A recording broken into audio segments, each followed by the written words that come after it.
இன்றைய தினம் அனைத்து இந்திய அண்ணா திராவிட முன்னேற்ற கழக கட்சியுடைய தலைமை அலுவலகத்தில் அனைத்து இந்திய அண்ணா திராவிட முன்னேற்ற கழக தலைமையில் தேசிய தலைவர்கள் வருகிறது. என்ற கூட்டணியில் அங்க வைக்கின்ற கட்சிகளுக்கு தொகுதி பங்கீடு பேச்சுவார்த்தை சுமூகமாக நடைபெற்று ஒவ்வொரு கட்சிக்கும் எத்தனை தொகுதி என்று வரையறுக்கப்பட்டு அதன்படி இன்றைக்கு வெளியிடுகிறோம். பாரதிய ஜனதா கட்சிக்கு நடைபெற்ற சட்டமன்ற பொதுத் தேர்தலில் 27 இடங்கள் ஒதுக்கப்பட்டுள்ளன. பாட்டாளி மக்கள் கட்சிக்கு 18 சட்டமன்ற தொகுதிகள் ஒதுக்கப்பட்டுள்ளன. அம்மா மக்கள் முன்னேற்ற கழக கட்சிக்கு 11 தொகுதிகள் ஒதுக்கப்பட்டுள்ளன. இன்னும் பல கட்சிகளோடு எங்கள் கூட்டணியில் வாங்கியிருக்கின்ற பல கட்சிகளோடு பேச்சுவார்த்தை நடந்து கொண்டிருக்கிறது.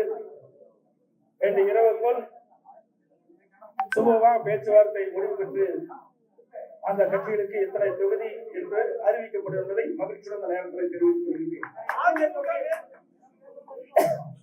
வேண்டுமென்றே திட்டமிட்டு இன்றைய முதலமைச்சர் திராவிட முன்னேற்ற கழகத்துடைய தலைவர் திராவிட முன்னேற்ற கழக தலைமையில் அமைக்கப்பட்ட கூட்டணியில் அங்கமைக்கின்ற கட்சி தலைவர்கள் எல்லாம் எங்களுடைய கூட்டணி பற்றி விமர்சனம் செய்து கொண்டிருக்கிறார்கள். எங்கள் கூட்டணியை பொறுத்த வரைக்கும், தேசிய ஜனநாயக கூட்டணியை பொறுத்த வரைக்கும் ஒரு உணர்வு பூர்வமாக அமைக்கப்பட்ட கூட்டணி. எங்களுடைய கூட்டணி வெற்றி கூட்டணி.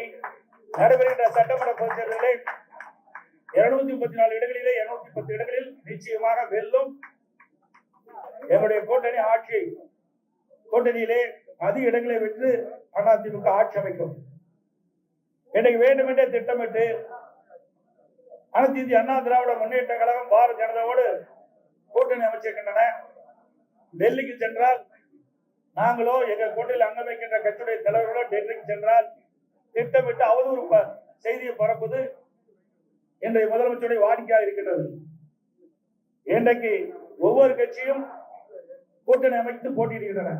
அதன் அடிப்படையிலே எங்களுடைய கூட்டணி அமைக்கப்பட்டு அவ்வப்போது எங்களுக்குள் இருக்கின்ற கருத்து பரிமாறுவதற்காக நாங்கள் டெல்லி செல்கிறோம். ஆனால் இன்றைய முதலமைச்சர் தோல்வி பயத்தின் காரணமாக டெல்லி சென்றாலே பயப்படாதார், அச்சப்படுகிறார். ஆக டெல்லி சென்று நடைபெறுகின்ற சட்டமன்ற பொதுத் தேர்தல் குறித்து ஆலோசனை நடத்துகிறோம். இன்றைய தினம் எங்களுடைய கூட்டணி கட்சியுடைய தலைவர்கள் அதிமுக தலைமை அலுவலகத்திற்கு வரை இருந்து ஒவ்வொரு கட்சிக்கும் எத்தனை தொகுதி என்று பேச்சுவார்த்தை மூலமாக தீர்வு காணப்பட்டு இன்றைக்கு அறிவித்திருக்கிறோம். மகிழ்ச்சியுடன் தெரிவித்துள்ளேன். இன்றைய இரவுக்குள் பேச்சுவார்த்தை நடந்து கொண்டிருக்கிறது. இன்றைக்கு காலையில் தான் மரியாதைக்குரிய பியூஷ் கோயல் அவர்கள் வந்தார்கள். பேச்சுவார்த்தை நடத்தி கொண்டிருக்கின்றோம். இந்த இரவுக்குள் எங்களுடைய கூட்டணியில் அங்கமைக்கின்ற கட்சிகளுக்கு எத்தனை தொகுதி ஒதுக்கீடு செய்யப்பட்ட விவரத்தை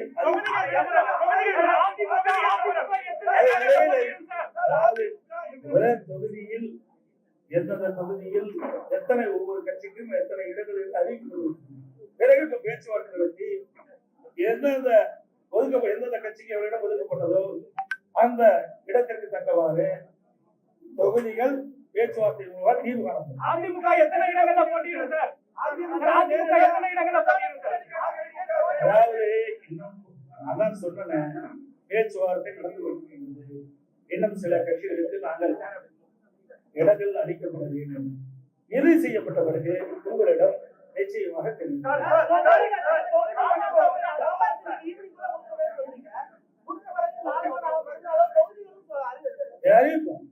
அறிவிக்கின்ற பொழுது உங்களுக்கு அனைவருக்கும் எந்தெந்த தொகுதியில் எந்தெந்த கட்சி எத்தனை தொகுதி இடப்பட்டிருக்கு அறிவிக்கப்பட்டது, அந்த தொகுதி என்னென்ன என்று விவரங்களை பத்திரிகையாளர்களுக்கு ஊடகங்களுக்கு வழங்கப்படும்.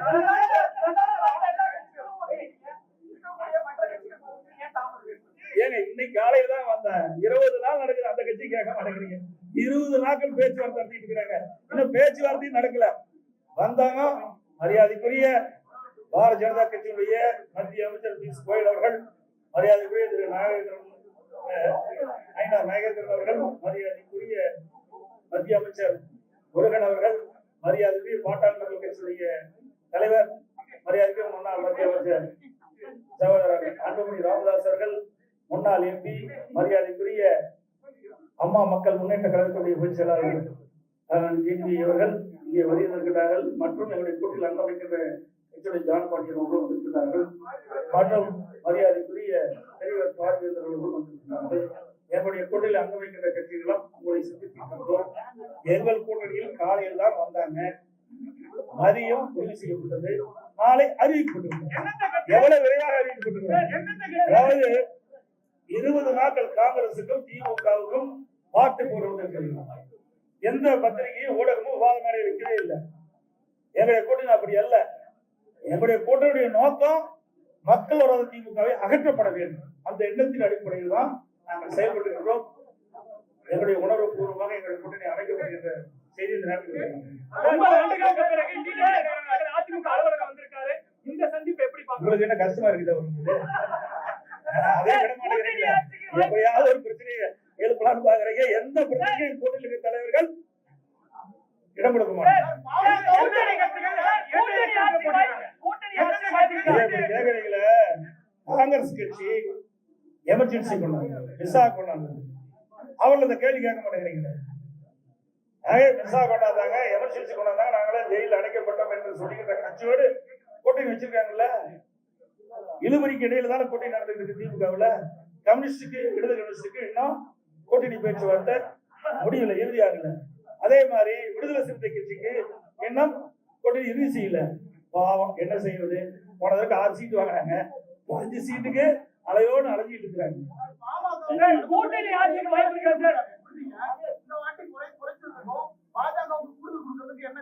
அப்படி எல்லாம் கிடையாது. நீங்க கேட்கிற கேள்வி தவறானது. எங்களுக்குள்ள பேசி ஒரு இணக்கமான சூழ்நிலை ஏற்பட்டு தான் இந்த கூட்டணி அமைச்சிருக்கிறோம். நீங்க ஓட்டு எடுத்து வாங்க வேண்டாம்.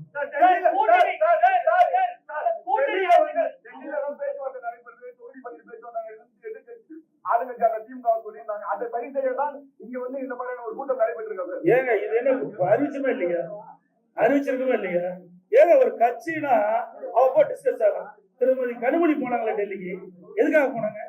திருமதி கனிமொழி அவர்கள் காங்கிரஸ் கட்சி தலைவர் எதற்காக போய் பார்த்தாங்க? பார்த்த பிறகு நடந்துதான் முடியலையே. ஒரு கட்சினா கூட்டணி அங்கமைக்கின்ற கட்சிகளும் ஆலோசனை செய்வது இயல்பு. ஆனா திமுக தலைமையில் அமைக்கப்படுகின்ற கூட்டணி கட்சிகள் எப்படி இழுபறி என்பதை நீங்கள் எண்ணி பார்க்கிறீர்கள்.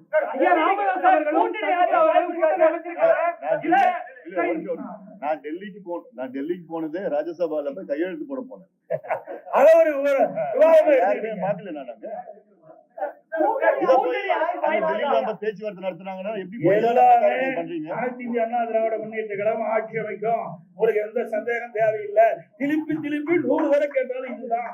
அதாவது வேண்டுமென்றே திட்டமிட்டு ஊடகங்களும் பத்திரிகைகளும் எங்களை ஏதாவது ஒரு சிரமத்துக்கு ஆளாக்கணும்னு நினைக்கிறீங்க. எங்களுடைய கூட்டணி பொறுத்தவரை தெளிவா இருக்குது. நன்றி, வணக்கம்.